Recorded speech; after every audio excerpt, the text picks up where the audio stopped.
ഒരു വിവരം ഉണ്ടായിരുന്നില്ല.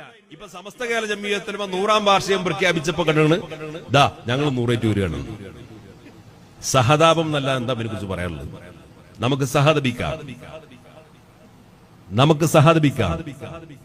സമസ്ത കേരള ജംഇയ്യത്തുൽ ഉലമയുടെ 1926-ൽ മഹാനായ വരക്കൽ മുല്ലക്കോയത്തങ്ങൾ സമസ്ത കേരള ജംഇയ്യത്തുൽ ഉലമ രൂപീകരിച്ചപ്പോ ആ രൂപീകരണ കാലത്തുള്ള 40 അംഗ മുഷാവറയിലെ അംഗമായിരുന്നു മഹാനായ കണ്ണിയത്ത് ഉസ്താദ്. നിങ്ങൾ ആലോചിച്ച് നോക്കണം.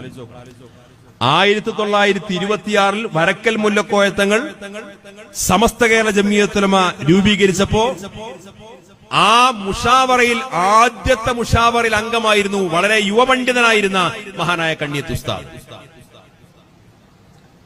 ആ കണ്ണിയത്ത് ഉസ്താദ് അവസാനം സമസ്തയുടെ പ്രസിഡന്റ് ആകുന്നു. പ്രസിഡന്റ് ആയതിനു ശേഷമാണ്, ദീർഘകാലം പ്രസിഡന്റ് ആയതിനു ശേഷമാണ് അദ്ദേഹം വഫാത്തായത്.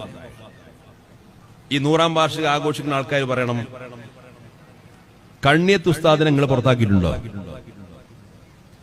കണ്ണിയത്ത് ഉസ്താദിനെ നിങ്ങൾ പുറത്താക്കിയിട്ടുണ്ടോ? പറയണം. കണ്ണിയത്ത് ഉസ്താദിനെ പുറത്താക്കാതെ എങ്ങനെ ആ സ്ഥാനത്ത് വേറെ പ്രസിഡന്റിനെ കൊണ്ടിട്ടില്ല? നിങ്ങൾ കണ്ണിയത്ത് ഉസ്താദിനെ പുറത്താക്കിയിട്ടുണ്ടോ?